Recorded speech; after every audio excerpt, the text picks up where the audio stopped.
بسم الله الرحمن الرحيم. الحمد لله رب العالمين، والصلاة والسلام على أشرف الأنبياء والمرسلين وعلى آله الطاهرين وأصحابه الطيبين ومن تبعهم بإحسان إلى يوم الدين. أما بعد. عزیز القدر محترم بھائیوں اور معززات ماؤں بہنوں بیٹیوں اور خواتین اسلام، سب سے پہلے اللہ رب العزت کا شکر ادا کرتے ہیں کہ اللہ رب العزت نے ہمیں اپنے اس گھر میں، اپنی اس مسجد میں جمع ہونے کی توفیق دی اور ایک نیک کام کے لیے جمع ہونے کی توفیق دی کہ جس میں ہم نے ابھی الحمدللہ اسلام کے فرائض میں سے ایک فریضہ ادا کیا، یعنی نماز مغرب ادا کی، اور ابھی ہم سب ایک اگلی نماز کے انتظار میں یہیں اللہ کے گھر میں ہی بیٹھیں گے. اور آپ کو یہ پتہ ہے کہ انتظار الصلاۃ بعد الصلاۃ، کہ ایک نماز کے بعد دوسری نماز کا انتظار کرنا، اس کی بڑی فضیلت ہے. نبی کریم صلی اللہ علیہ وسلم نے جو اعمال ذکر فرمائے کہ جن کے ذریعے اللہ رب العزت گناہوں کو معاف کرتا ہے اور اللہ رب العزت درجات کو بلند کرتا ہے، ان میں سے ایک انتظار الصلاۃ بعد الصلاۃ، ایک نماز کے بعد دوسری نماز کا انتظار کرنا. تو گناہوں کے کفارہ کا ذریعہ بھی ہے یہ انتظار، گناہوں کے مٹنے کا یا مٹانے کا ذریعہ بھی ہے، اور رفع درجات یعنی درجات کی بلندی کا ذریعہ بھی ہے. تو یہ ایک بڑی فضیلت ہے. اور دوسری فضیلت، جیسے کہ آج نماز جمعہ کے بعد میں نے بیان کی تھی کہ جب کچھ لوگ اللہ کے گھروں میں سے کسی گھر میں جمع ہوتے ہیں اور اللہ کی کتاب کو پڑھتے اور پڑھاتے ہیں، سیکھتے اور سکھلاتے ہیں، تو اللہ رب العزت ایسے لوگوں کو 4 انعامات سے نوازتا ہے. ایک ہے کہ اللہ رب العزت ان پر سکینت نازل کرتا ہے، یعنی ان کو دل کا سکون اور دل کی راحت نصیب ہوتی ہے. اور دوسرا یہ کہ اللہ رب العزت کی رحمت ان کو ڈھانپ لیتی ہے. اور تیسرا یہ کہ فرشتے ایسے لوگوں کو چاروں طرف سے گھیر لیتے ہیں ان کے اس عمل پر خوشی کا اظہار کرنے کے لیے. اور چوتھا یہ کہ اللہ رب العزت اس قسم کے خوش نصیب لوگوں کا تذکرہ کہاں کرتا ہے؟ عرش پر اپنے فرشتوں کے سامنے، مقرب ترین فرشتوں کے سامنے اللہ رب العزت ایسے لوگوں کا تذکرہ کرتا ہے. تو یہ بہت بڑی فضیلتیں ہیں، بڑے فضائل ہیں جو آپ جیسے لوگوں کو ملتے ہیں. اللہ تعالیٰ کا ہم شکر ادا کرتے ہیں کہ اللہ نے ہمیں توفیق دی ہے کہ ہم یہاں اس گھر میں، اس مسجد میں جمع ہوئے ہیں ایک دینی کام کے لیے، کہ جس میں فضیلتیں ہی فضیلتیں ہیں اور جس میں اجر و ثواب ہے. ورنہ آپ دیکھ لیں آج بہت سارے لوگ دنیا کے کاموں میں مشغول ہیں اور ان کو کم ہی ایسی فرصت ملتی ہے کہ وہ اللہ کے گھروں میں سے کسی گھر میں آئیں اور وہ اللہ کے فرائض میں سے ایک فریضہ بھی ادا کریں اور پھر اللہ کے دین کو سیکھنے کے لیے اللہ کے گھر میں ہی بیٹھے رہیں. تو یہ اللہ رب العزت کی توفیق ہے. من یرد اللہ بہ خیرا یفقہہ فی الدین، جس سے اللہ رب العزت خیر کا ارادہ فرماتا ہے، اللہ اس کو کیا کرتا ہے؟ اللہ اس کو دین کی سمجھ عطا کرتا ہے. یہ نہیں فرمایا اللہ کے نبی صلی اللہ علیہ وسلم نے کہ اللہ تعالیٰ جس کے ساتھ خیر کا ارادہ کرتا ہے تو اللہ تعالیٰ اس کو بہت زیادہ دولت دیتا ہے، اللہ اس کو بڑی اچھی گاڑی دے دیتا ہے، بڑی اچھی جاب دے دیتا ہے، بڑا اچھا بزنس دے دیتا ہے. مال و دولت یا دنیاوی اعتبار سے کوئی بھی ایسی چیز نبی صلی اللہ علیہ وسلم نے ذکر نہیں کی اس شخص کے لیے کہ جس سے اللہ تعالیٰ خیر کا ارادہ فرماتا ہے، بلکہ جو چیز ذکر کی وہ کیا ہے؟ یفقہہ فی الدین، اللہ اس کو دین کی سمجھ عطا کرتا ہے. تو الحمدللہ ہم دین کی سمجھ حاصل کرنے کے لیے، دین کو سمجھنے کے لیے ہی یہاں پر جمع ہوتے ہیں. اللہ تعالیٰ ہمیں یہ خیر و برکت نصیب فرمائے اور جتنے فضائل ہیں، جتنے فوائد و برکات ہیں، اللہ تعالیٰ سب ہمیں نصیب فرمائے. عید الاضحیٰ سے پہلے ہم نے سورۃ البقرہ کی آیت نمبر آیت نمبر 29 تک پڑھا تھا، 39 تک. تو آج ہم آیت نمبر 40 سے پڑھتے ہیں باذن اللہ تعالی. اعوذ باللہ من الشیطان الرجیم. یا بنی اسرائیل اذکروا نعمتی التی انعمت علیکم واوفوا بعہدی اوف بعہدکم وإیای فارہبون وآمنوا بما انزلت مصدقا لما معکم ولا تكونوا اول کافر به ولا تشتروا بآیاتی ثمنا قلیلا وإیای فاتقون ولا تلبسوا الحق بالباطل وتكتموا الحق وأنتم تعلمون وأقيموا الصلاة وآتوا الزكاة واركعوا مع الراكعين. اس سے پہلے ہم اس سورت کے تیسرے رکوع کے شروع میں ہم ایک آیت پڑھ چکے ہیں کہ یا ایھا الناس اعبدوا ربکم الذی خلقکم والذین من قبلکم لعلکم تتقون. اے لوگو، اس آیت میں خطاب تمام کے تمام لوگوں سے ہے. اعبدوا ربکم، اپنے رب کی عبادت کرو جس نے تمہیں اور تم سے پہلے لوگوں کو پیدا کیا تاکہ تم اللہ تعالیٰ سے ڈرنے والے بن جاؤ.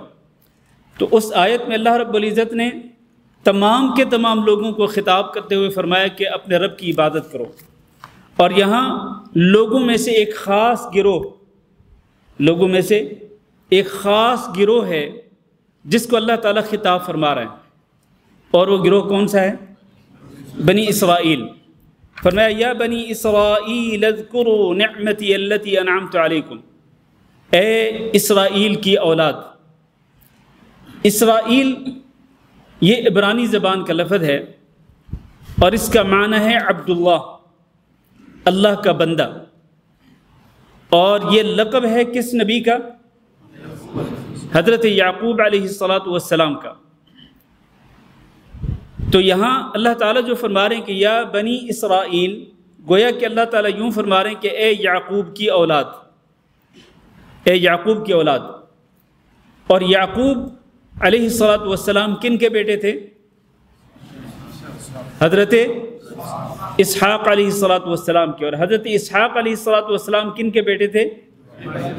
حضرت ابراہیم علیہ السلام کے. تو گویا کہ یعقوب علیہ السلام حضرت ابراہیم علیہ السلام کے کیا ہوئے؟ پوتے ہوئے.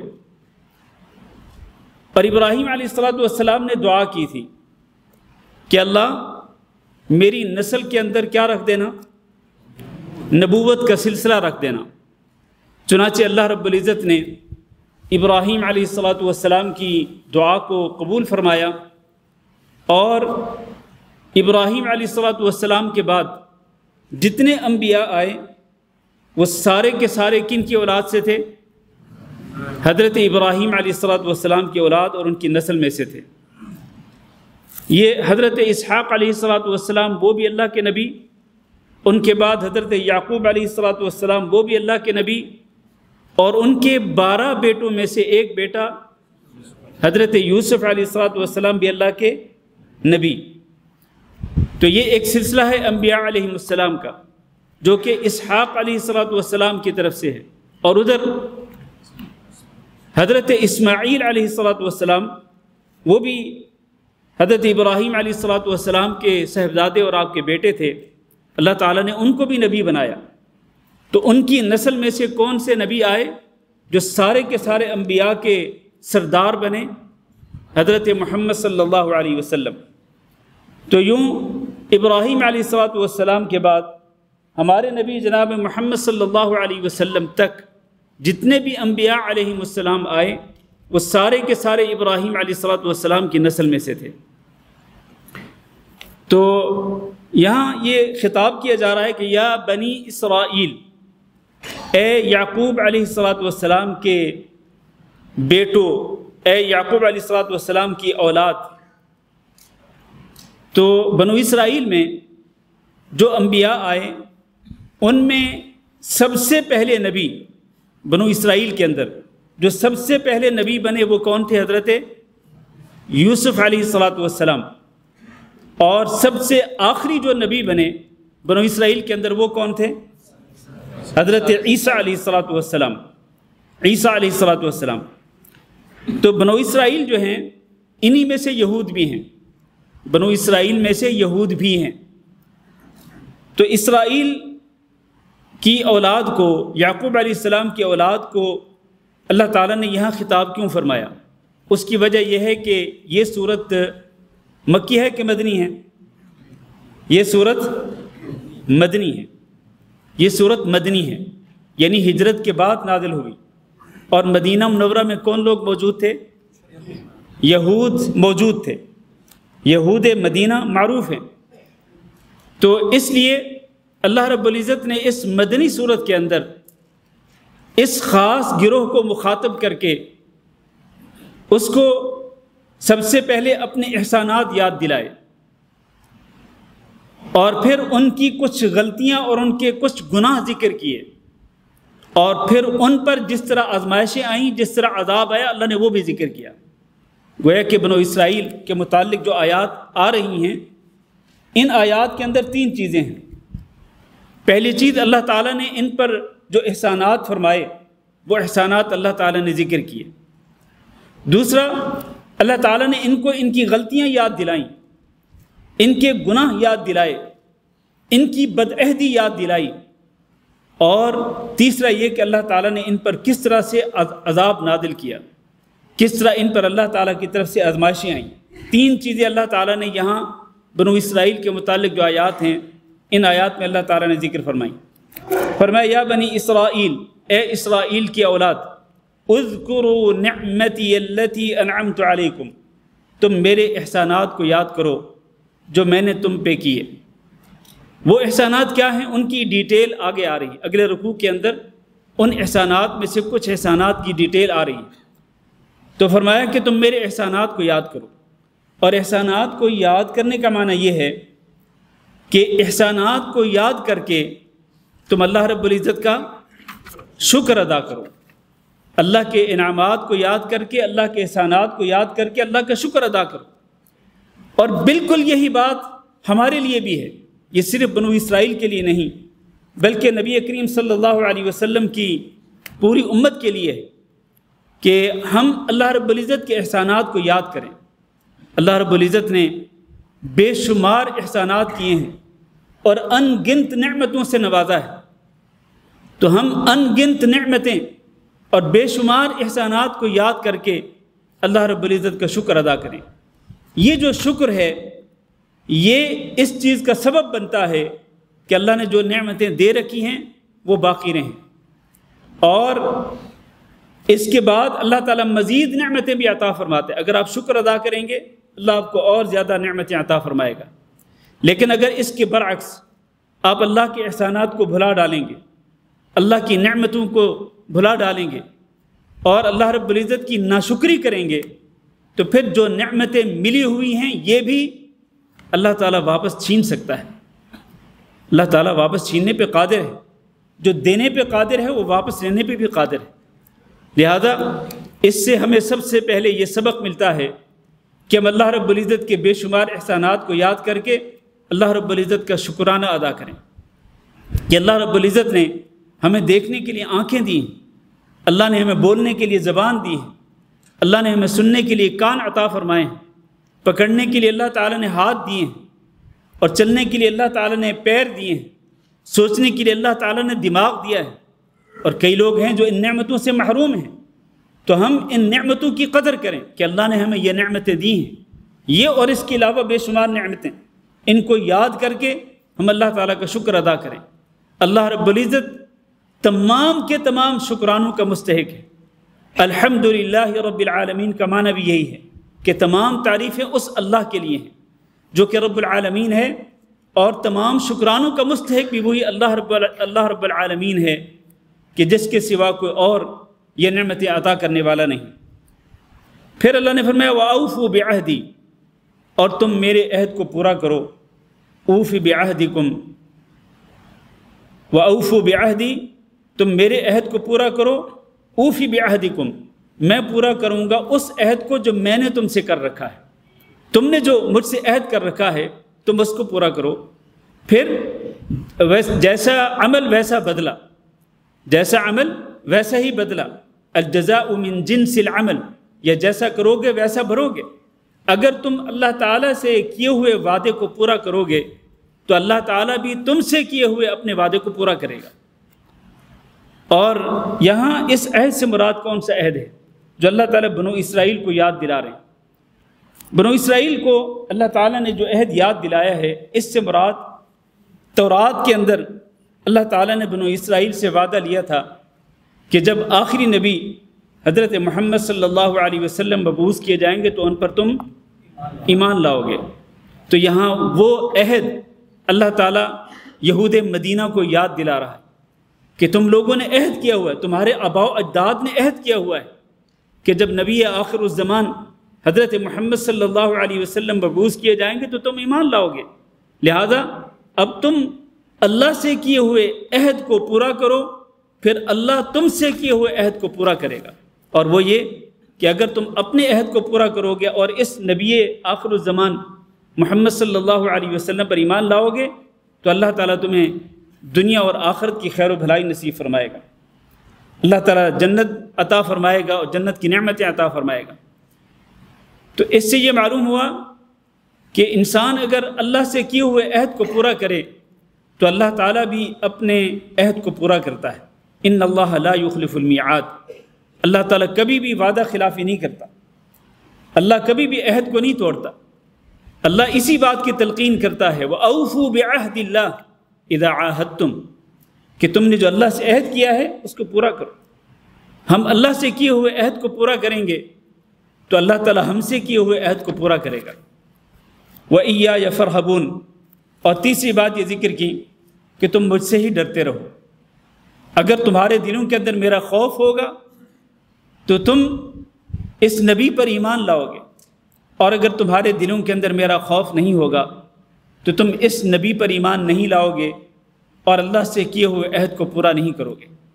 اس سے یہ بھی معلوم ہوتا ہے کہ اصل بات دل کے اندر اللہ کا خوف ہے، اللہ کا ڈر، اللہ کے عذاب اور اللہ کی پکڑ کا ڈر کہ اگر میں اللہ کے عہد کو پورا نہیں کروں گا تو اللہ تعالیٰ میری گرفت کرے گا، اللہ تعالیٰ مجھے گرفتار کر لے گا کسی مصیبت کے اندر، کسی آزمائش کے اندر۔ یہ خوف اگر انسان کے دل میں موجود ہو تو پھر انسان اللہ کی فرما برداری کرتا ہے اور اللہ کے رسول صلی اللہ علیہ وسلم کی اطاعت کرتا ہے۔ تو گویا کہ اس پہلی آیت کے اندر بنو اسرائیل کو 3 باتوں کا اللہ نے حکم دیا، ایک تو احسانات کو یاد کرو، دوسرا میرے عہد کو پورا کرو، اور تیسرا مجھ سے ڈرتے رہو۔ اور چوتھی بات اللہ نے فرمایا وَآمِنُوا بِمَا أَنزَلْتُ، اور ایمان لے آؤ اس چیز پر جس کو میں نے نازل کیا۔ اور اس سے مراد کیا ہے؟ قرآن مجید، جس کو میں نے نازل کیا اس پہ ایمان لے آؤ۔ مُصَدِّقًا لِمَا مَعَكُمْ، اور یہ جو قرآن ہے یہ اس کی تصدیق کرتا ہے جو تمہارے پاس ہے۔ اور اس سے مراد کیا ہے؟ تورات، جو تمہارے پاس تورات ہے، قرآن بھی تورات کی تصدیق کرتا ہے۔ من جملہ، مثال کے طور پر اللہ رب العزت پر ایمان لانا، اللہ کی توحید پر ایمان لانا، تورات میں بھی یہ حکم موجود ہے، قرآن میں بھی یہی حکم موجود ہے۔ تورات میں بھی اللہ تعالیٰ نے شرک کرنے سے منع کیا، قرآن میں بھی اللہ تعالیٰ نے شرک کرنے سے منع فرمایا۔ تورات میں بھی اللہ تعالیٰ نے سچ بولنے کا حکم دیا، قرآن میں بھی اللہ تعالیٰ نے سچ بولنے کا حکم دیا۔ تورات میں بھی اللہ تعالیٰ نے جھوٹ بولنے سے منع کیا، رشوت سے منع کیا، خیانت سے منع کیا، جھوٹ سے منع کیا، غیبت سے منع کیا۔ قرآن بھی ان تمام چیزوں سے منع کرتا ہے، اسی طرح باقی چیزیں ہیں۔ مصدقا لما معکم، یہ قرآن تصدیق کرتا ہے جو مضامین ہیں، تورات کے مضامین اور قرآن کے مضامین وہ ایک جیسے ہیں۔ اللہ پر ایمان لانا، اللہ کے نبیوں پر ایمان لانا، اللہ کی کتابوں پر ایمان لانا اور فرشتوں پر ایمان لانا، آخرت کے دن پر ایمان لانا اور اچھی اور بری تقدیر پر ایمان لانا، یہ ایمان کے ارکان تورات میں بھی ہیں، یہ قرآن میں بھی ہیں۔ یہ جو بنیادی چیزیں ہیں، عقائد کی ہوں یا عبادات کے متعلق بات بنیادی چیزیں ہوں، تورات میں بھی ہیں، قرآن میں بھی ہیں۔ قرآن تصدیق کرتا ہے، لہذا وہ کتاب جو تمہارے اوپر نازل کی گئی تورات کی تصدیق کرتا ہے، یہ اس کے الٹ نہیں، یہ اس کے برعکس نہیں، تو پھر اس پر ایمان لے آؤ، اس کتاب پر ایمان لے آؤ اور اس کو مانو، اس کی صداقت کو، اس کی حقانیت کو قبول کرو۔ وَلَا تَكُونُوا أَوَّلَ كَافِرٍ بِهِ، اور تم سب سے پہلے کافر نہ بنو سب سے پہلے اس کتاب کا انکار کرنے والے نہ بنو۔ سب سے پہلے کیوں کہا؟ اس لیے کہ مدینہ میں سب سے پہلے اس کتاب کا انکار کرنے والے کون تھے؟ یہودی تھے، ورنہ اس سے پہلے مکہ مکرمہ میں اس کا انکار کرنے والے کفار مکہ تھے، مشرکین مکہ اس کے انکار کرتے تھے۔ تو ان یہود مدینہ کو سب سے پہلا کافر کیوں کہا؟ اس لیے کہ ہجرت کے بعد سب سے پہلے انکار کرنے والے یہی تھے۔ بات سمجھ آئی آپ کو؟ اس سے پہلے بھی کافر تھے، اس سے پہلے بھی انکار کرنے والے تھے اس کتاب کا، لیکن یہود مدینہ کو کیوں کہا کہ تم سب سے پہلے کافر نہ بنو؟ اس لیے کہ ہجرت کے بعد سب سے پہلے اس کتاب کا انکار کرنے والے کون تھے؟ یہود مدینہ تھے۔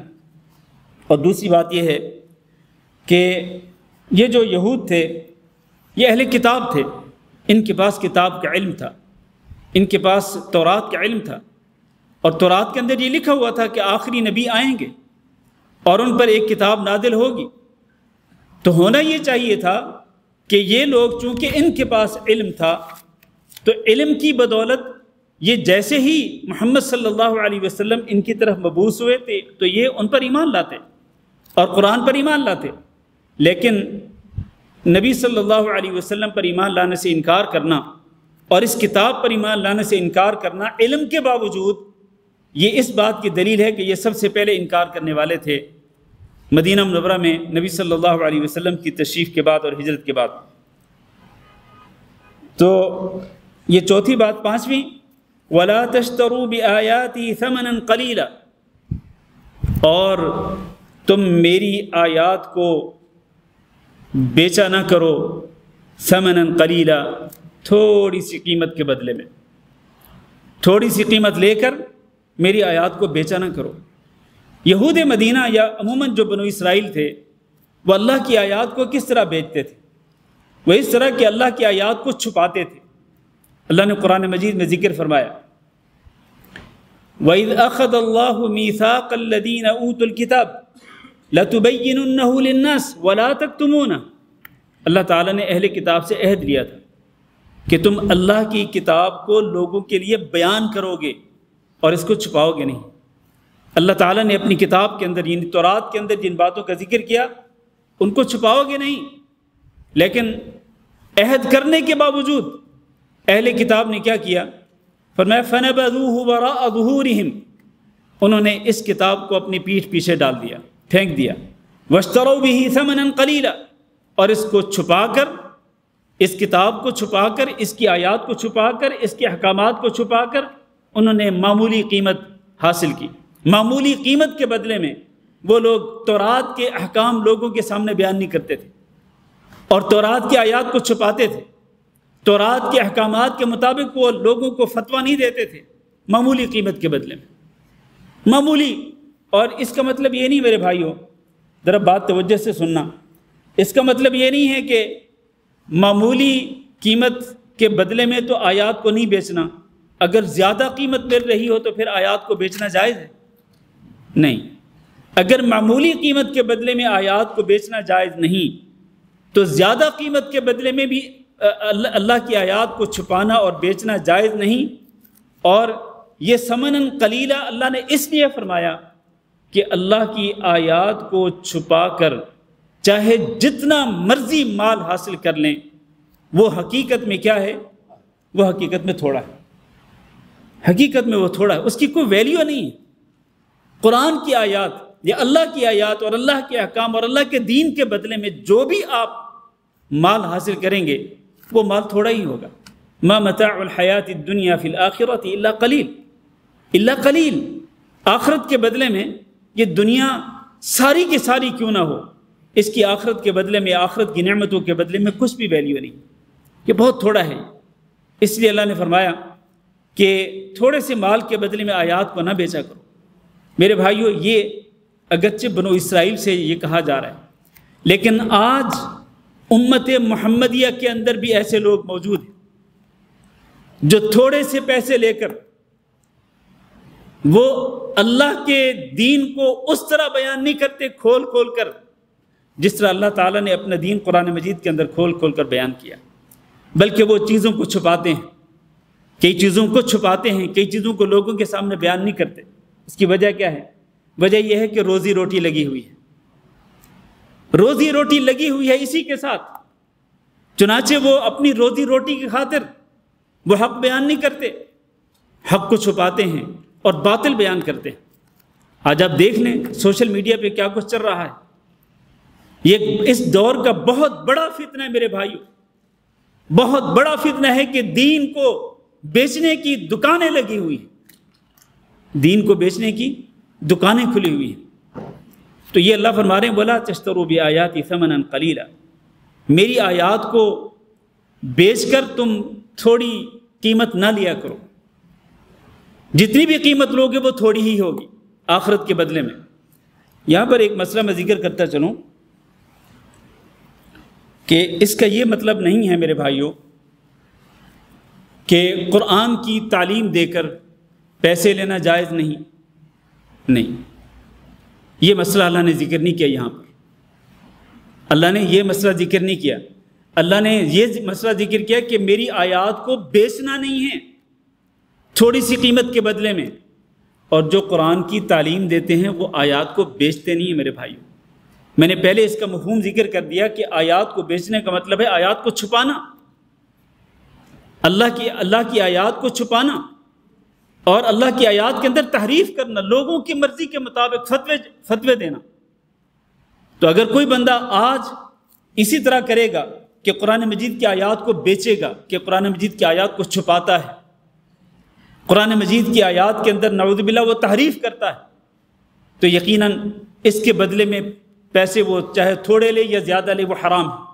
لیکن جو قرآن مجید کی تعلیم دینا ہے، تعلیم دینے پہ پیسے لینا یہ حرام نہیں ہے میرے بھائیوں، بلکہ اللہ تعالیٰ نے، اللہ کے نبی صلی اللہ علیہ وسلم نے فرمایا، صحیح بخاری کے اندر حدیث موجود ہے، ان احق ما اخذتم علیہ اجرا کتاب اللہ، سب سے زیادہ وہ چیز جس پر تم اجرت لینے کا حق رکھتے ہو وہ کیا ہے؟ وہ کتاب اللہ ہے۔ کتاب اللہ کی تعلیم دینے پر اگر کوئی شخص اجرت لیتا ہے یہ حرام نہیں، جائز ہے، اس میں کوئی حرج نہیں۔ تو جو چیز یہاں ذکر کی گئی ہے اصل میں کئی لوگ مکس اپ کرتے ہیں، تو یہ مکس اپ کرنا جائز نہیں۔ یہاں آیات کو بیچنے کا مطلب آیات کو چھپانا ہے، آیات کے اندر یا آیات کے معانی کے اندر تحریف کرنا ہے، جیسے کہ بنو اسرائیل کرتے تھے۔ اچھا جی، کتنی باتیں ہوں گی جن کا ذکر آیا؟ پانچ باتیں ہوں گی۔ پھر فرمایا وَإِيَّايَ فَاتَّقُونَ، دوبارہ فرمایا کہ تم مجھ سے ہی ڈرتے رہو۔ پچھلی آیت کا اختتام وَإِيَّايَ فَارْهَبُونَ، اس کا معنی بھی یہی ہے کہ مجھ سے ہی ڈرتے رہو، اور اس آیت کا اختتام بھی اسی پہ ہے کہ وَإِيَّايَ فَاتَّقُونَ، تم مجھ سے ہی ڈرتے رہو۔ بار بار اللہ رب العزت نے یہ جو ڈرنے کی تلقین کی ہے وہ اسی لیے کی ہے کہ تمہارے دلوں کے اندر اللہ کا خوف ہوگا، ڈر ہوگا تو تم اللہ کی ان تعلیمات پہ عمل کرو گے، اور اگر اللہ کا ڈر نہیں ہوگا تو پھر ان تعلیمات پہ عمل نہیں کرو گے۔ یہی وجہ ہے کہ آج جن لوگوں کے دلوں میں اللہ کا ڈر نہیں، وہ اللہ کی ان تعلیمات سے انحراف کرتے ہیں، کھلا اعتراف کرتے ہیں اللہ کی ان تعلیمات سے، اللہ کے ان احکامات سے۔ چھٹی بات وَلَا تَلْبِسُوا الْحَقَّ بِالْبَاطِلِ، اور تم حق کو باطل کے ساتھ مکس نہ کیا کرو، ملایا نہ کرو حق کو باطل کے ساتھ۔ یہ بنو اسرائیل کرتے تھے، حق کو باطل کے ساتھ مکس کرتے تھے، تھوڑا سا حق اور اس کے اندر باطل کو ملا کے بیان کرتے تھے، تھوڑا سا حق اور اس کے اندر باطل کی ملاوٹ کرتے تھے۔ تو حق اور باطل کے اندر ملاوٹ کرنا یہ حرام ہے، اس سے منع کیا نبی اللہ تعالیٰ نے یہاں قرآن مجید کے اندر۔ حق اور باطل کی ملاوٹ، حق کو کھول کھول کر بیان کرنا چاہیے اور باطل کو بھی کھول کھول کے بیان کرنا چاہیے۔ یہ حق ہے، اس کی اتباع کرنی ہے، یہ باطل ہے، اس سے بچنا اور پرہیز کرنا ہے۔ آج یقین مانیں، میں بلا مبالغہ کہہ رہا ہوں، آج بہت سارے لوگ موجود ہیں جن کے فالوورز لاکھوں کے اندر ہیں سوشل میڈیا پہ، وہ حق اور باطل کو ملا کے بیان کرتے ہیں، حق کے ساتھ باطل کی ملاوٹ کرتے ہیں دانستہ طور پر، اور لوگوں کو دھوکہ دیتے ہیں، دھوکہ دینے میں کامیاب بھی ہو جاتے ہیں۔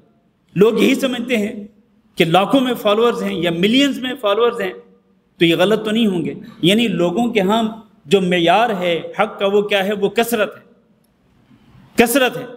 حالانکہ میں پہلے کئی دفعہ بیان کر چکا ہوں کہ قرآن مجید کے اندر اللہ تعالیٰ نے اکثریت کو جاہل قرار دیا ہے، اکثریت کو لا علم قرار دیا ہے، تو لہذا اکثریت سے دھوکہ نہیں کھانا چاہیے۔ یہ لا تلبسوا الحق بالباطل کا یہی معنی ہے کہ حق کو باطل کے ساتھ نہ ملاؤ، ملاوٹ نہ کرو، وتکتموا الحق، اور اسی طرح حق بات کو چھپانا نہیں ہے، حق بات کو چھپانا نہیں، اس پہ پردہ نہیں ڈالنا، بلکہ حق بات کو کھول کھول کے بیان کرنا ہے۔ وَأَنْتُمْ تَعْلَمُونَ، اور تم جانتے بھی ہو۔ اس کے ساتھ ہی اللہ تعالیٰ نے مزید 3 احکامات دیے، یہ بنو اسرائیل کے لیے بھی تھے اور یہ احکامات ہم سب کے لیے ہیں۔ جو پچھلے احکامات ہیں وہ بھی ہمارے لیے بھی ہیں، ان کے لیے بھی تھے، اور یہ آگے جو احکامات آ رہے ہیں یہ بھی ان کے لیے بھی تھے، ہمارے لیے بھی ہیں۔ ان میں اللہ نے فرمایا وَأَقِيمُوا الصَّلَاةَ، نماز قائم کرو، یعنی نمازیں پابندی کے ساتھ پڑھتے رہو۔ وَآتُوا الزَّكَاةَ، اور زکوٰۃ بھی دیتے رہو۔ اگر تمہارے مال کے اندر زکوٰۃ فرض ہوتی ہے تو یہ فریضہ ادا کرتے رہو۔ اور تیسری بات وَارْكَعُوا مَعَ الرَّاكِعِينَ، اور تم رکوع کیا کرو کن کے ساتھ؟ رکوع کرنے والوں کے ساتھ۔ اس سے مراد یہ ہے کہ تم نماز پڑھا کرو کن کے ساتھ؟ نماز پڑھنے والوں کے ساتھ، یعنی با جماعت نماز ادا کیا کرو۔ یہاں چونکہ آپ ذرا دیکھیں وَأَقِيمُوا الصَّلَاةَ میں نماز قائم کرنے کا حکم ہے، اور وَآتُوا الزَّكَاةَ میں زکوٰۃ ادا کرنے کا حکم ہے، تو نماز قائم کرنا فرض ہے اور زکوٰۃ ادا کرنا بھی فرض ہے، اور رکوع کرنے والوں کے ساتھ رکوع کرنا بھی فرض ہے۔ تینوں جو احکامات ہیں وہ ایک ساتھ ادا کیے گئے ہیں۔ فرق کرنا درست نہیں ہے کہ آپ یہ کہیں کہ نماز قائم کرنا فرض، زکوٰۃ ادا کرنا فرض، لیکن با جماعت نماز ادا کرنا فرض نہیں۔ فرض کیوں؟ یہ فرق کس طرح کر سکتے ہیں؟ آپ ہی بتائیں مجھے، کس طرح یہ فرق کر سکتے ہیں؟ یہ فرق کرنا درست نہیں ہے میرے بھائیوں۔ اس لیے جمہور اہل علم کا یہ موقف ہے کہ با جماعت نماز ادا کرنا مردوں کے لیے با جماعت نماز ادا کرنا مسجد میں یہ واجب ہے۔ واجب کا مطلب یہ ہے کہ جو شخص اس واجب کو چھوڑے گا دانستہ طور پر وہ کیا ہوگا؟ گناہ گار ہوگا۔ اور نبی کریم صلی اللہ علیہ وسلم کا فرمان ہے کہ من سمع النداء، کہ جو شخص اذان کی آواز سن لے اور پھر وہ اذان کی آواز سن کر اس پر لبیک کہتے ہوئے مسجد میں نہ آئے، اس کی نماز نہیں ہوگی الا من عذر۔ ہاں اگر عذر ہے، جس عذر کی بنا پہ وہ مسجد میں نہیں آ سکتا، پھر ٹھیک ہے، پھر وہ جہاں نماز پڑھے گا اس کی نماز ہو جائے گی۔ لیکن اگر بغیر عذر کے وہ مسجد کے اندر آ کر باجماعت نماز ادا نہیں کرتا تو اس کی نماز نہیں ہوگی۔ ورنہ مجھے یہ بتلائیں میرے بھائیوں، اگر یہ ذرا اس بات پہ توجہ کیجیے گا کہ اگر یہ مسجد کے اندر نماز آ کر پڑھنا واجب نہ ہوتا تو نبی کریم صلی اللہ علیہ وسلم اس بات کا ارادہ کیوں فرماتے کہ میرا یہ دل چاہتا ہے کہ میں کسی کو اپنے مصلی پہ کھڑا کروں، وہ نمازیوں کو نماز پڑھائے اور میں خود جاؤں اور آگ کا ایندھن لے کر میں ان لوگوں کے گھروں کو ان کے ساتھ ان کے سمیت جلا ڈالوں کہ جو مسجد میں نماز پڑھنے کے لیے نہیں آتے۔ تو نبی صلی اللہ علیہ وسلم نے ان سمیت ان کے گھروں کو جلانے کا ارادہ کیوں کیا تھا؟ کیا کسی مستحب عمل پہ، کسی مستحب مسنون عمل کو چھوڑنے پہ اتنی بڑی سزا ہے کہ ان سمیت ان کے گھروں کو جلا دو؟ میرے بھائیوں، آخر اس کی کوئی ویلیو ہے، کوئی حیثیت ہے تو تبھی تو نبی صلی اللہ علیہ وسلم اس کے خلاف کرنے والوں کو ان کے سمیت ان کے گھروں کو جلانے کا ارادہ کر رہے ہیں۔ آپ کو بات سمجھ آئی کہ نہیں آئی؟ یہ باجماعت نماز پڑھنے کو مستحب قرار دینا کہ مستحب ہے، مطلب باجماعت آ کے پڑھیں گے تو ثواب ملے گا، نہیں پڑھیں گے تو گناہ نہیں ہوگا۔ اگر واقعتاً ایسے ہوتا تو نبی صلی اللہ علیہ وسلم باجماعت نماز نہ پڑھنے والوں کو ان کے سمیت ان کے گھروں کو جلانے کا ارادہ کیوں کرتے؟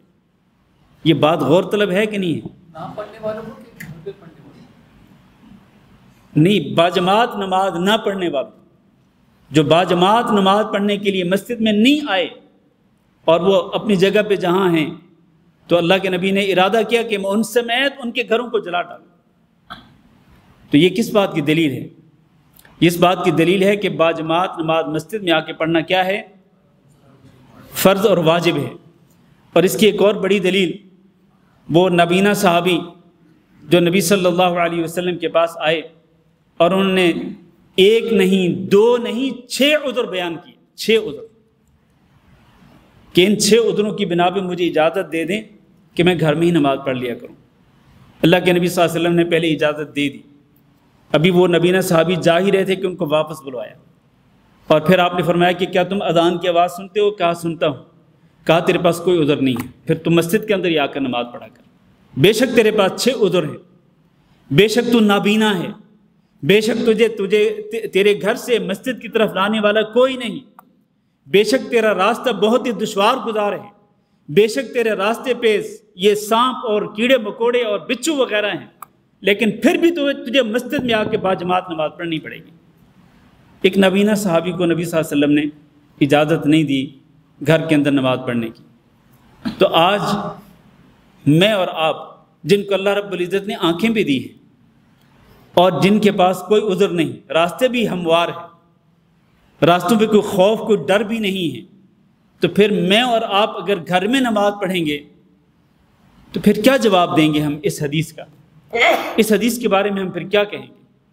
تو اس لیے میرے بھائیوں، اللہ تعالیٰ نے فرمایا وَارْكَعُوا مَعَ الرَّاكِعِينَ، رکوع کرو رکوع کرنے والوں کے ساتھ۔ پھر فرمایا أَتَأْمُرُونَ النَّاسَ بِالْبِرِّ،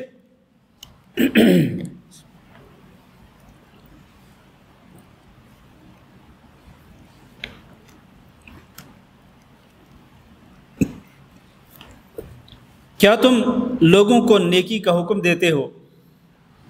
وَتَنْسَوْنَ أَنفُسَكُمْ، اور تم اپنے آپ کو بھلا دیتے ہو۔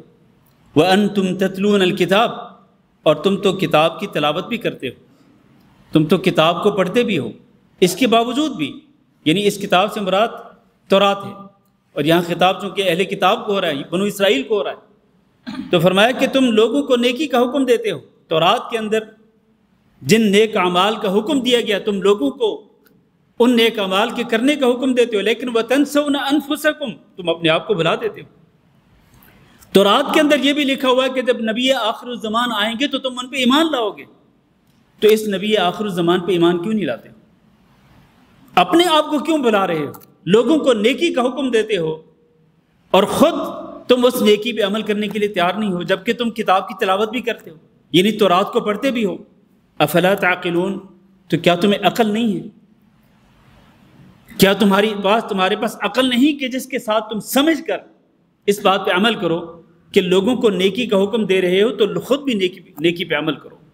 اور اس سے یہ ثابت ہوتا ہے میرے بھائیوں کہ اگر میں اور آپ لوگوں کو نیکی کا حکم دیتے ہیں تو سب سے پہلے اس نیکی پہ عمل کرنے والے ہم خود ہوں، ہم خود اس نیکی پہ عمل کریں، ورنہ یہ بات یاد رہے کہ نبی کریم صلی اللہ علیہ وسلم نے ارشاد فرمایا کہ جہنم میں کچھ لوگوں کو پھینکا جائے گا اور ان کے پیٹ سے ان کی انتڑیاں نکل آئیں گی، اور وہ لوگ اپنی انتڑیوں کے ارد گرد گھوم رہے ہوں گے، چکر لگا رہے ہوں گے، جیسا کہ ایک گدھا اپنی چکی کے آس پاس چکر لگاتا ہے۔ تو جہنمی لوگ ان سے پوچھیں گے کہ تمہارا کیا گناہ ہے؟ تمہیں یہ عذاب کیوں دیا جا رہا ہے؟ کیا تم دنیا کے اندر ہمیں نیکی کا حکم نہیں دیتے تھے اور برائی سے منع نہیں کرتے تھے؟ تو وہ جواب دیں گے، ہاں ہم تمہیں نیکی کا حکم دیتے تھے لیکن خود اس نیکی پہ عمل نہیں کرتے تھے، اور تمہیں برائی سے منع کرتے تھے لیکن خود اس برائی سے منع نہیں ہوتے تھے، اجتناب اور پرہیز نہیں کرتے تھے۔ تو یہ عذاب دیا جائے گا ان لوگوں کو کہ جو لوگوں کو نیکی کا حکم دے کر خود اس نیکی پہ عمل نہیں کرتے، یا لوگوں کو برائی سے منع کر کے اس سے خود اجتناب اور پرہیز نہیں کرتے۔ تو اس لیے امر بالمعروف اور نہی عن المنکر کا فریضہ سر انجام دینے والے لوگوں کا سب سے پہلا فرض یہ ہے کہ وہ لوگوں کو نیکی کا حکم دے کر خود عمل کریں اور برائی سے منع کر کے خود اس سے اجتناب اور پرہیز کریں، تاکہ قیامت کے دن وہ اس عذاب سے بچ سکے۔ أَتَأْمُرُونَ النَّاسَ بِالْبِرِّ، وَتَنْسَوْنَ أَنفُسَكُمْ وَأَنْتُمْ تَتْلُونَ الْكِتَابَ أَفَلَا تَعْقِلُونَ، پھر فرمایا وَاسْتَعِینُوا بِالصَّبْرِ وَالصَّلَاةِ، اور تم مدد طلب کرو صبر کے ساتھ اور نماز کے ساتھ۔ یعنی اگر اللہ تعالیٰ کی طرف سے کوئی آزمائش آئے، کوئی مصیبت آئے، تو آزمائش اور مصیبت میں انسان کو سہارے کی ضرورت ہوتی ہے۔ تو سب سے بڑا سہارا کیا ہے؟ صبر اور نماز۔ نبی کریم صلی اللہ علیہ وسلم کے بارے میں غالباً حضرت عائشہ رضی اللہ تعالیٰ عنہ کی حدیث ہے کہ کان اذا حزبہ امر فزع الی الصلاۃ، کہ نبی کریم صلی اللہ علیہ وسلم پر جب کوئی مشکل امر آتا تھا تو آپ صلی اللہ علیہ وسلم فوری طور پر نماز کی طرف متوجہ ہوتے اور نماز ادا کرتے۔ یعنی اس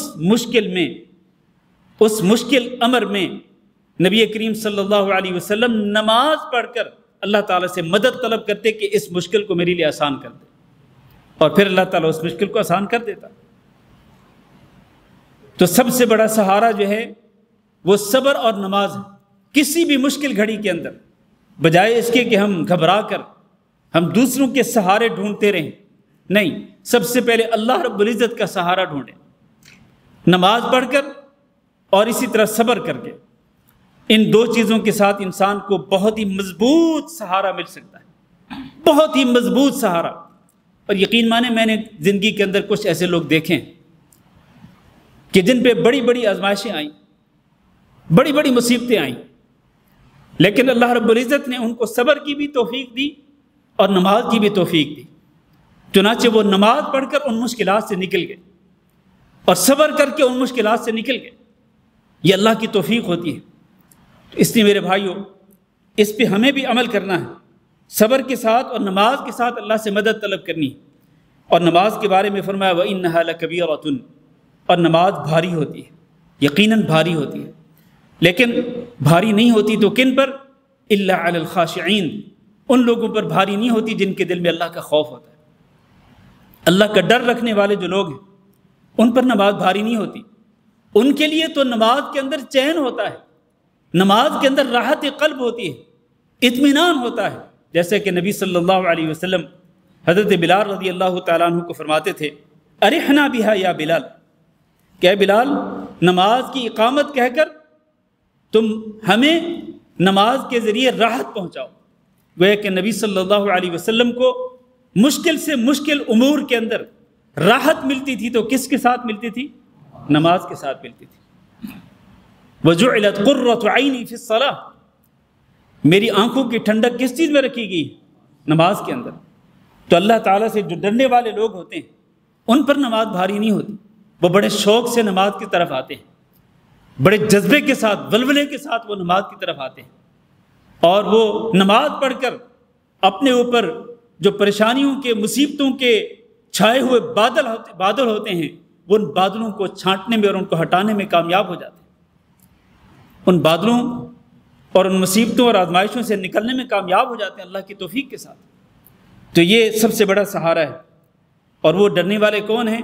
الذین یظنون انہم ملاقو ربہم وانہم الیہ راجعون، یہ وہ ہیں جو یقین رکھتے ہیں۔ یہاں یظنون ظن سے ہے، اور ظن بمعنی یقین ہے، ظن بمعنی یقین بھی آتا ہے قرآن مجید کے اندر، جس کی سب سے بڑی دلیل یہی ہے کہ جو یقین رکھتے ہیں کہ ان کو اپنے رب سے ملنا ہے، اپنے رب سے ملاقات کرنے پر جو یقین رکھتے ہیں ان کے لیے نماز بھاری نہیں ہوتی۔ وَأَنَّهُمْ إِلَيْهِ رَاجِعُونَ، اور وہ اس بات پر بھی یقین رکھتے ہیں کہ وہ یقینی طور پر اللہ کی طرف لوٹنے والے ہیں۔ ان دو باتوں پر جن کے دل میں یقین ہوتا ہے کہ رب سے ملنے والے ہیں اور رب کی طرف لوٹنے والے ہیں، تو جن کے دل میں یقین ہوتا ہے ان دو باتوں پر، ان کے لیے نماز بھاری نہیں ہوتی۔ اس سے یہ بھی ثابت ہوتا ہے کہ جن لوگوں پر نماز بھاری نہیں ہوتی وہ کون ہوتے ہیں؟ وہ اللہ یقین کرنے والے۔ جن لوگوں پر نماز بھاری نہیں ہوتی اور پورے شوق اور جذبے کے ساتھ جو نماز ادا کرتے ہیں وہ کون ہوتے ہیں؟ وہ اللہ سے ڈرنے والے اور ان دو باتوں پہ یقین رکھنے والے کہ رب سے ملنا ہے اور رب کی طرف لوٹنا ہے۔ لیکن جن پر نماز بھاری ہوتی ہے وہ ان کے دلوں میں اللہ کا ڈر نہیں ہوتا اور ان کے دلوں میں اللہ سے ملاقات کرنے کا یقین بھی نہیں ہوتا، اور اس بات کا یقین بھی نہیں ہوتا کہ وہ رب کی طرف لوٹنے والے ہیں۔ دنیا کے اندر وہ اس قدر مگن ہو جاتے ہیں کہ ان کے دلوں میں یہ خیال بھی نہیں رہتا کہ ہمیں رب سے بھی ملنا ہے اور ہمیں رب کی طرف لوٹ کے جانا ہے۔ اس لیے ایسے لوگوں پر نماز بڑی بھاری ہوتی ہے۔ تو میرے بھائیوں، مجھے اور آپ کو آج خود فیصلہ کرنا ہے اپنے بارے میں۔ میں بھی اپنے گریبان میں جھانک کے دیکھوں، اور ہر بھائی اور ہر ماں بہن بیٹی سب اپنے گریبانوں میں جھانک کے دیکھیں، ذرا غور کریں کہ کیا نماز ہمارے لیے بھاری ہوتی ہے، یا پھر یہ نماز ہمارے لیے راحت جان ہوتی ہے اور راحت قلب ہوتی ہے۔ یہ خود ہمیں فیصلہ کرنا ہے۔ اگر نماز ہمارے لیے راحت جان، راحت قلبی کا ذریعہ بنتی ہے اور بھاری نہیں ہے، ہم بڑے شوق جذبے کے ساتھ نماز ادا کرتے ہیں، اس کا مطلب یہ ہے کہ ہمارے دلوں کے اندر خوف اللہ کا موجود ہے، اور ہمیں یقین ہے کہ ہم اپنے رب کی طرف لوٹنے والے ہیں اور رب سے ملنے والے ہیں۔ لیکن اگر نمازیں بھاری ہو رہی ہیں، خاص طور پر فجر کی نماز اور خاص طور پر عصر کی نماز، اگر یہ نمازیں بھاری ہو رہی ہیں تو اس کا مطلب یہ ہے کہ جس پر یہ بھاری ہیں وہ ان میں سے نہیں ہے۔ کن میں سے؟ اللہ سے ڈرنے والوں میں سے نہیں ہے، اور اللہ سے ملاقات کا یقین رکھنے والوں میں سے نہیں ہے۔ تو پھر یہ ہمیں خود ہی فیصلہ کر لینا چاہیے کہ ہم کن لوگوں میں سے، اور یہ بہت ایزی ہے، بہت آسان ہے۔ ہم بس ذرا تھوڑا سا گریبان میں جھانک کے دیکھ لیں کہ ہم میں سے کس پر نماز بھاری ہوتی ہے اور کس پر نماز بھاری نہیں ہوتی ہے۔ اللہ تعالیٰ سے دعا کرتے ہیں کہ اللہ ہمیں اپنا خوف اور اپنی خشیت نصیب فرمائے، اور اللہ ہمیں اپنی طرف لوٹنے کا اور اپنے سے ملاقات کرنے کا یقین نصیب فرمائے۔ اس کے بعد اللہ تعالیٰ نے فرمایا، یا بنی اسرائیل، اے اسرائیل کی اولاد، یعقوب علیہ السلام کی اولاد، اذکروا نعمتی التی انعمت علیکم۔ دوبارہ اللہ تعالیٰ احسانات یاد دلا رہے ہیں کہ میرے ان احسانات کو یاد کرو جو میں نے تم پہ کیے، اور ان کی ڈیٹیل آگے آ رہی۔ وانی فضلتکم علی العالمین، اور اس بات کو بھی یاد کرو کہ میں نے تمہیں دنیا بھر کے لوگوں پر، تمام لوگوں پر میں نے تمہیں فضیلت دی۔ تو یہ جو بنو اسرائیل تھے، ان کو اللہ رب العزت نے باقی امتوں پر فضیلت دی۔ کب تک؟ جب تک کہ یہ امت محمدیہ نہیں آئی، جب تک حضرت محمد صلی اللہ علیہ وسلم مبعوث نہیں ہوئے۔ اس سے پہلے تک بنو اسرائیل کو دیگر امتوں پر فضیلت حاصل تھی، اس لیے کہ ان کے پاس تورات کا علم تھا، اس لیے کہ ان کے پاس انجیل کا علم تھا۔ اللہ نے ان کو اس علم کی بدولت دیگر امتوں پہ فضیلت دی تھی۔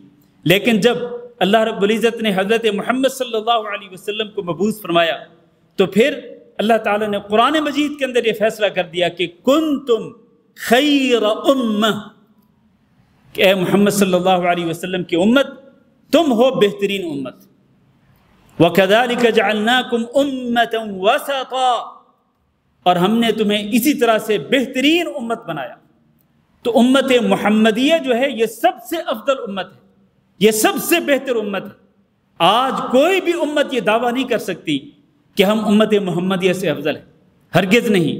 قرآن کا یہ فیصلہ ہے، اور یہ فیصلہ قیامت تک رہے گا کہ جو لوگ حضرت محمد صلی اللہ علیہ وسلم کی نبوت پر ایمان لا چکے ہیں اور جو ایمان لائیں گے، یہ لوگ باقی تمام کے تمام لوگوں سے افضل ہیں، باقی تمام کے تمام لوگوں سے افضل ہیں، یہود و نصارہ سے افضل ہیں، اور اسی طرح باقی تمام لوگوں سے افضل ہیں۔ اس لیے کہ اللہ تعالیٰ نے قرآن مجید کے اندر اس کا فیصلہ کر دیا۔ فرمایا وَأَنِّي فَضَّلْتُكُمْ عَلَى الْعَالَمِينَ وَاتَّقُوا، اور تم ڈرو، یوماً لا تجزی نفس عن نفس شیئا، اس دن سے کہ جس دن کوئی جان کسی جان کو کچھ بھی فائدہ نہیں پہنچائے گی، کوئی شخص کسی شخص کو کچھ بھی فائدہ نہیں پہنچائے گا۔ اور یہ لوگ اصل میں، یہ جو بنو اسرائیل تھے نا، یہ کہتے تھے کہ نحن ابناء اللہ و احباؤہ، ہم اللہ کے بیٹے ہیں، ہم اللہ کے محبوب ہیں، لہذا اللہ تعالیٰ ہمیں عذاب نہیں دے گا، اللہ تعالیٰ ہمیں عذاب نہیں دے گا۔ اور یہ کہتے تھے کہ ہم تو انبیاء کی اولاد ہیں، رسولوں کی اولاد ہیں، تو قیامت کے دن انبیاء اور رسولوں نے ہمیں بچا لینا ہے۔ تو اللہ تعالیٰ نے ان کے اس زعم کا رد فرمایا، ان کے اس دعوے کا رد فرمایا کہ اس بھول میں نہ رہو کہ تم انبیاء کی نسل میں سے ہو تو تمہیں انبیاء چھڑا لیں گے، نہیں، لا تجزی نفس عن نفس شیئا، کوئی ایک جان بھی کسی جان کو کچھ بھی فائدہ نہیں پہنچائے گی۔ آج بھی لوگ کہتے ہیں کہ فلاں پیر کے فلاں مرشد کی بیعت کر لو، فلاں پیر کے مرید بن جاؤ تو وہ پیر و مرشد تمہیں چھڑا لیں گے۔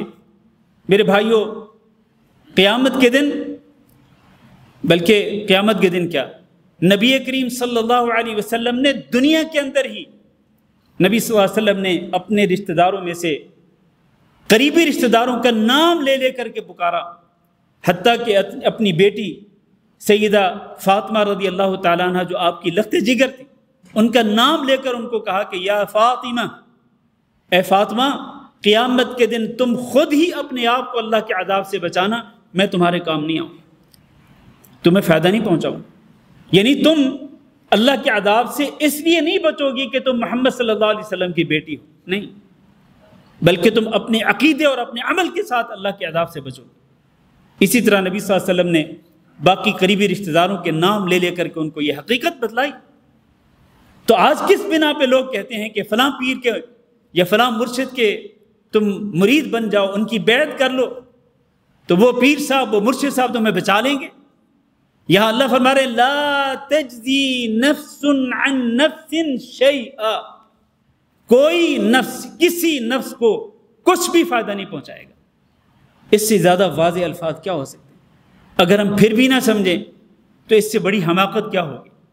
فرمایا ولا يقبل منها شفاعہ، اور کسی سے کوئی شفاعت بھی قبول نہیں کی جائے گی۔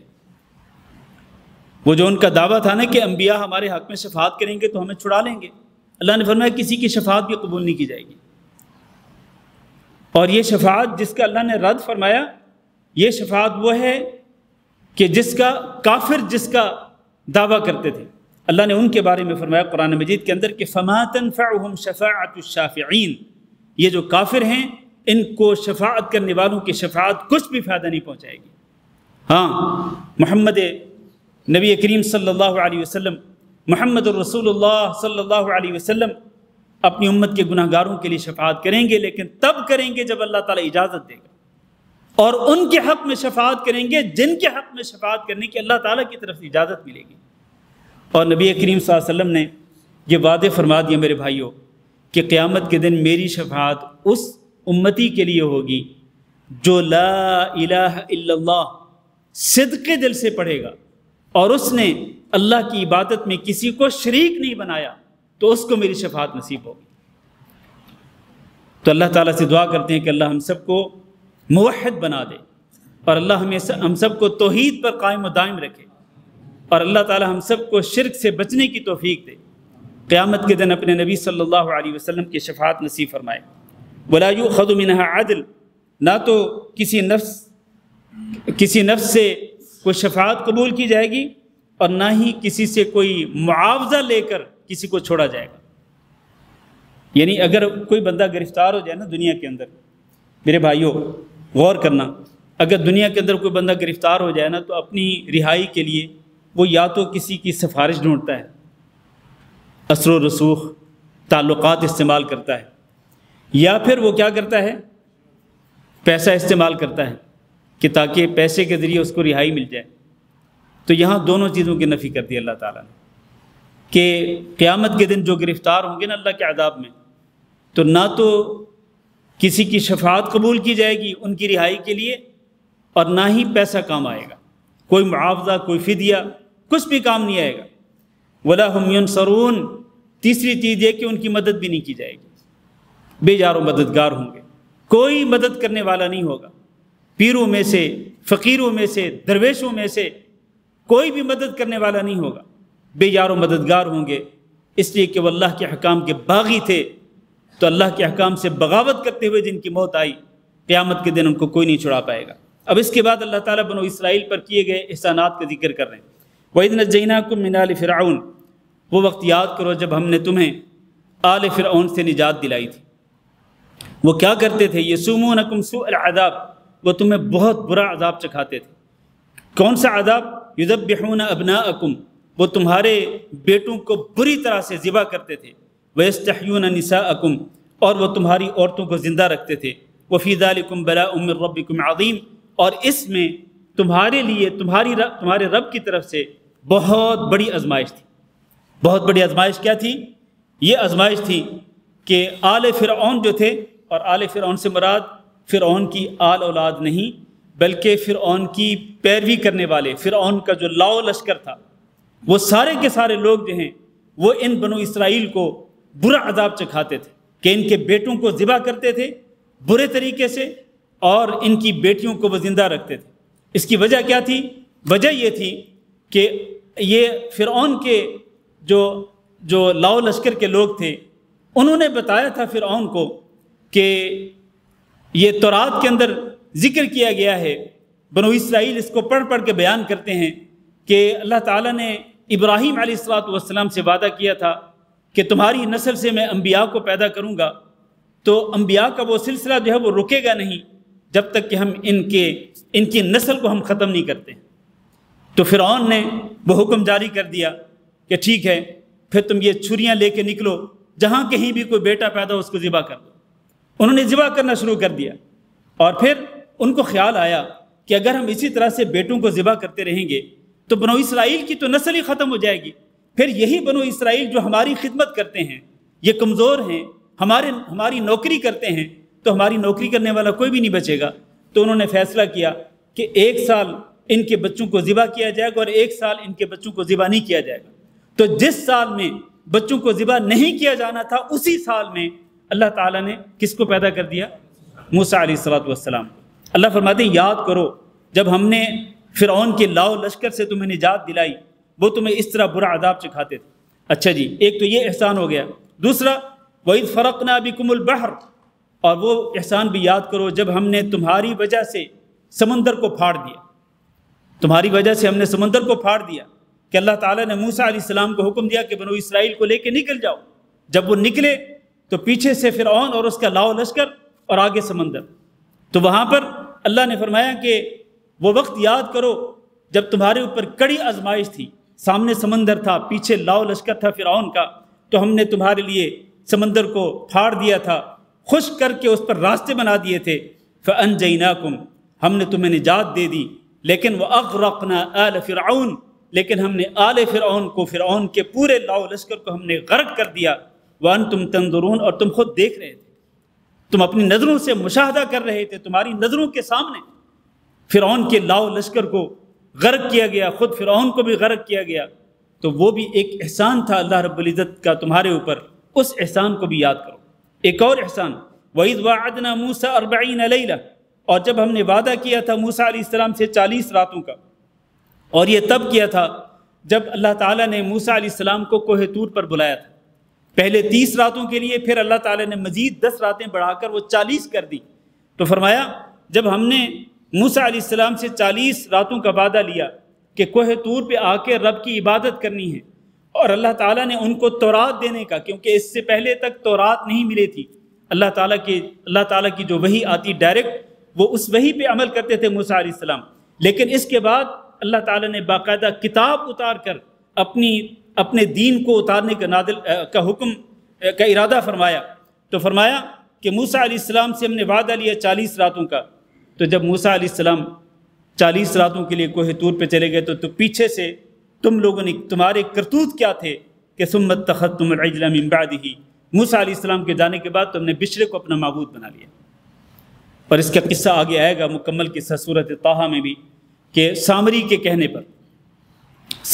کہنے پر وہ سامری کے پیچھے لگ گئے اور بچڑے کی پوجا شروع کر دی۔ وَأَنْتُمْ ظَالِمُونَ، اور تم ظلم کرنے والے تھے، کیونکہ سب سے بڑا ظلم کیا ہے؟ شرک کرنا، اور بچڑے کی پوجا کرنا بھی شرک تھا کہ نہیں تھا؟ شرک تھا، تو اس لیے فرمایا کہ تم ظلم کرنے والے تھے۔ لیکن اللہ فرماتے ہیں ثُمَّ عَفَوْنَا عَنْكُمْ مِنْ بَعْدِ ذَلِكَ، پھر ہم نے تمہیں درگزر کر دیا، اس کے بعد معاف کر دیا، لَعَلَّكُمْ تَشْكُرُونَ، تاکہ تم شکر کرنے والے بن جاؤ۔ وہ معاف کیسے کیا تھا؟ توجہ آپ کی میری طرف رہے، وہ معاف کیسے کیا تھا اس کا ذکر اگلی آیت کے اندر آ رہا ہے، بلکہ اس سے اگلی آیت کے اندر۔ تو یہ جو انہوں نے بچڑے کو معبود بنایا تھا، تو اس کے بعد حضرت موسیٰ علیہ السلام نے دعا کی تھی، اور اس کا ذکر سورۃ الاعراف میں موجود ہے۔ تو ہم اگلی آیت پڑھ کر انشاءاللہ ختم کرتے ہیں۔ وَإِذْ آتَيْنَا مُوسَى الْكِتَابَ وَالْفُرْقَانَ، اور وہ وقت بھی یاد کرو جب ہم نے موسیٰ علیہ السلام کو کتاب دی، یعنی کون سی کتاب؟ تورات دی، والفرقان، اور حق اور باطل میں فرق کرنے والی چیز بھی دی۔ تو وہ حق اور باطل میں فرق کرنے والی چیز کیا تھی؟ وہ یہی تورات تھی۔ تورات ہی وہ چیز تھی، وہ کتاب تھی جو حق اور باطل میں فرق کرنے والی تھی۔ ایک تو یہ مراد ہے الفرقان سے، دوسرا الفرقان سے مراد وہ معجزے ہیں جو اللہ تعالیٰ نے موسیٰ علیہ السلام کو دیے تھے۔ ان معجزوں کے ذریعے بھی فرق ہو گیا کہ حق کیا ہے اور باطل کیا ہے۔ تو اللہ فرماتے ہیں کہ یاد کرو جب ہم نے موسیٰ علیہ السلام کو کتاب دی اور حق و باطل میں فرق کرنے والی چیز دی، لعلکم تہتدون، تاکہ تم ہدایت پا جاؤ۔ اسی طرح پھر ایک اور احسان، وَإِذْ قَالَ مُوسَىٰ لِقَوْمِهِ، جب موسیٰ علیہ السلام نے اپنی قوم سے کہا، اے میری قوم، انکم ظلمتم انفسکم، اے میری قوم تم نے ظلم کیا اپنی جانوں پر، باتخاذکم العجل، بچڑے کو معبود بنا کر، لہذا اب تم کیا کرو؟ فتوبوا الی بارئکم، تم توبہ کرو اپنے پیدا کرنے والے کی طرف، توبہ کرو۔ تم نے بہت بڑا ظلم کیا اپنی جانوں پر، کس طرح؟ بچڑے کی پوجا کر کے، جبکہ اللہ تعالیٰ نے منع کیا، اور خود ہارون علیہ السلام بھی بنو اسرائیل کو سمجھاتے رہے کہ سامری کے پیچھے لگ کر تم بچڑے کی پوجا نہ کرو، لیکن وہ لوگ اس سے باز نہیں آئے۔ تو موسیٰ علیہ السلام جب واپس آئے کوہ طور سے، تو انہوں نے کہا کہ اب تم توبہ کرو، اور لیکن توبہ کا طریقہ کیا تھا؟ وہ یہ تھا کہ فَاقْتُلُوا أَنفُسَكُمْ، تم اپنے آپ کو قتل کرو۔ اپنے آپ کو قتل کرنے سے مراد کیا ہے؟ کہ وہ دو قسم کے لوگ تھے، وہ جو کہ بچڑے کی پوجا کرنے والے تھے، اور وہ جو کہ بچڑے کی پوجا نہیں کرنے والے تھے۔ تو جو بچڑے کی پوجا نہیں کرنے والے تھے ان کو حکم دیا گیا کہ بچڑے کی پوجا کرنے والوں کو قتل کر ڈالو۔ یہ توبہ کی قبولیت کے لیے اللہ تعالیٰ نے حکم نازل کیا تھا کہ اس طرح سے تم نے اپنے آپ کو قتل کرنا۔ لہٰذا ان سب نے جو بچڑے کی پوجا نہیں کرنے والے تھے، بچڑے کی پوجا کرنے والوں کو قتل کیا، اور جب قتل کیا گیا تو جو مقتول تھے، قتل کیے جانے والے لوگ تھے، ان کی تعداد 70,000 تھی۔ 70,000 لوگوں کو اس طرح قتل کر دیا گیا، اور یہ صرف توبہ کی قبولیت کے لیے۔ اللہ فرماتے ہیں ذالکم خیر لکم عند بارئکم فتاب علیکم، یہ تمہارے لیے بہتر ہے۔ موسیٰ علیہ السلام نے کہا یہ تمہارے لیے بہتر ہے تمہارے پیدا کرنے والے اللہ کے پاس، فتاب علیکم، تو اللہ تعالیٰ نے تمہاری توبہ قبول کر لی۔ وہ جو اللہ نے پچھلی آیت میں فرمایا نا، آیت نمبر 52 میں، کہ پھر ہم نے تمہیں معاف کر دیا، وہ معافی کیسے ملی تھی؟ اس قتل کے بعد۔ اس طرح جب انہوں نے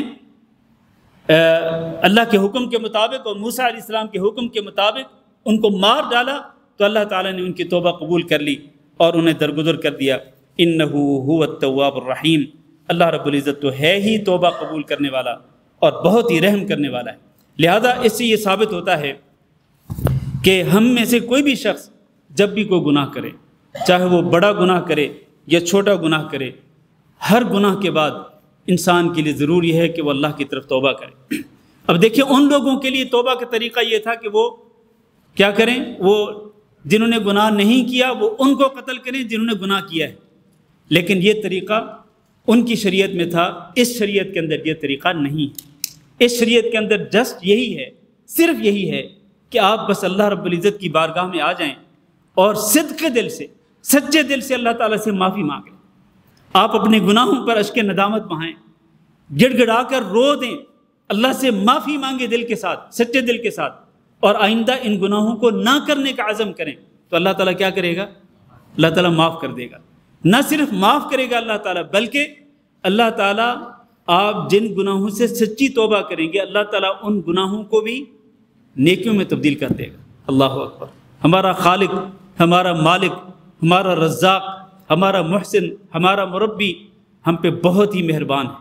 تو ہمیں اللہ تعالیٰ دعوت دیتا ہے، صبح کے وقت بھی اللہ تعالیٰ ہاتھ پھیلاتا ہے کہ رات کے وقت گناہ کرنے والا توبہ کر لے، شام کے وقت بھی اللہ تعالیٰ ہاتھ پھیلاتا ہے، دست رحمت پھیلاتا ہے کہ دن کے وقت گناہ کرنے والا شام کے وقت توبہ کر لے۔